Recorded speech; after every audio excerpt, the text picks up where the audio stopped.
Salutare tuturor! Bun venit la primul meu episod de pe acest canal. Și am zis să începem cu tutorial așa din prima, că dacă tot am făcut canalul ăsta, dați și voi acolo un like, un subscribe, acolo vă apare un pic mai jos, vă apare un buton de abonați-te. Dacă puteți să apăsați butonul ăla, vă rog frumos. Și hai să începem tutorialul. În primul rând, intrați pe Google Play. Stați un pic. Intrați pe Google Play. Scrieți Zefoi. Stai așa, Zefoi.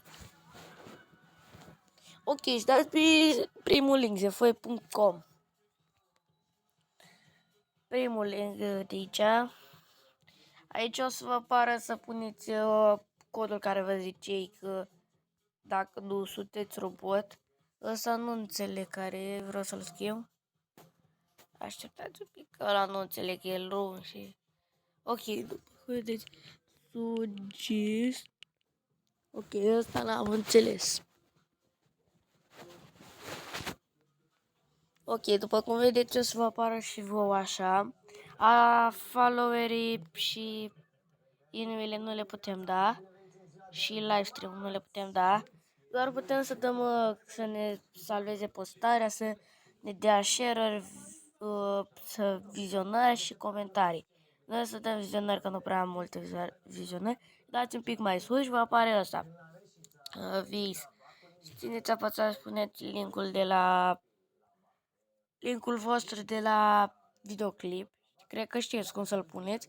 După cum vedeți, eu am aici 278 de vizionări și acum trebuie să-mi bage vizionările. Mi se trimite 500 de vizionări într-un minut.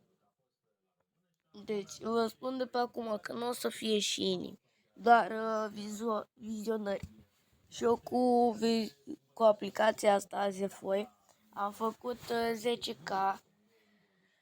10K de vizionări la un videoclip de-a meu.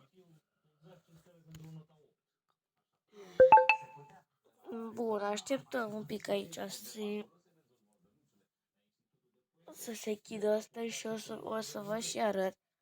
Dar ștergem toate astea din bară, să nu uitați că am făcut ceva. Bun, avem doar ăsta aici. Și bun, când se trimite 500 de vizionări în 5 secunde se trimite 500 de vizionări. 3, 2, 1. Ok. Aici zice să schimb subiectul, dar schimbăm mai acum. Vreau să intră pe TikTok. Eu fac asta ca în fiecare zi,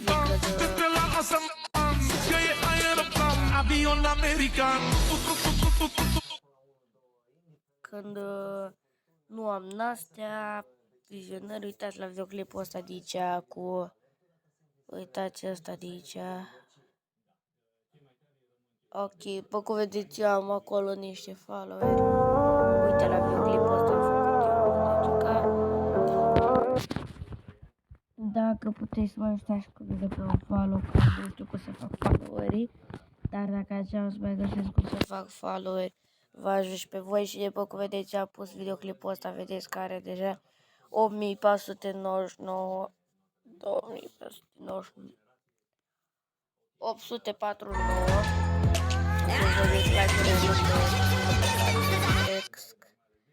Dar dacă mai dăm încă o dată, facem peste 1000. Și aici la videoclipul ăsta am făcut tot așa cu cu altă aplicație. O să vă arăt și vouă 48 de IT. E cam greu dacă aveți telefonul prost, e cam greu să faceți. Cu aplicația asta e cam greuț. Voi intrați apoi pe Zefoi, fac și eu o dată și închidem ăsta. Aici nu știu ce. Hai să vedem.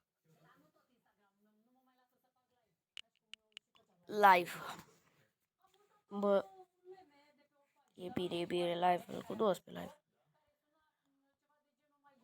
Am intrat aici de greșeală, bă.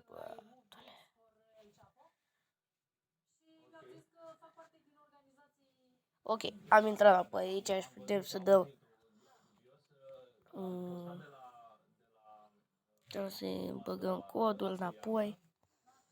Ok, după cum vedeți avem 842. Dacă îi dăm acolo, ne trimite 500 iar. Aplicația asta merge, e foarte adevărată. Dacă... Acum m-am trezit și eu și am un somn. Numai că ăștia, videourile astea, să știți că sunt roboți, nu sunt oameni reali. Dar vă pune așa să vă arate frumos la profil, nu știu. Știi ce zic și eu acolo.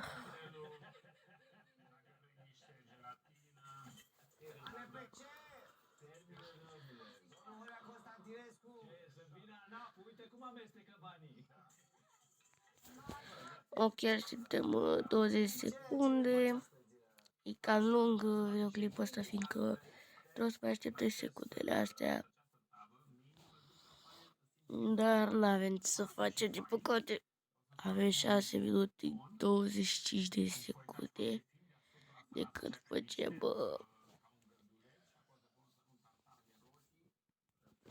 ok.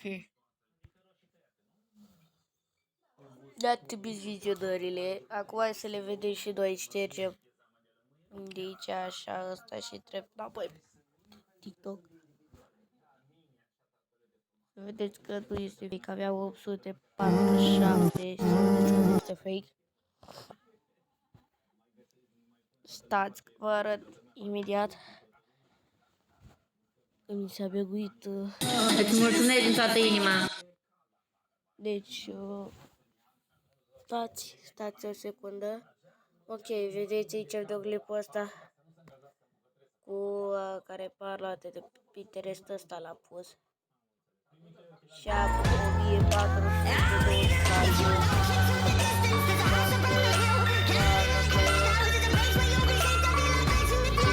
deci cam atât și pe acest mic tutorial, să zicem așa.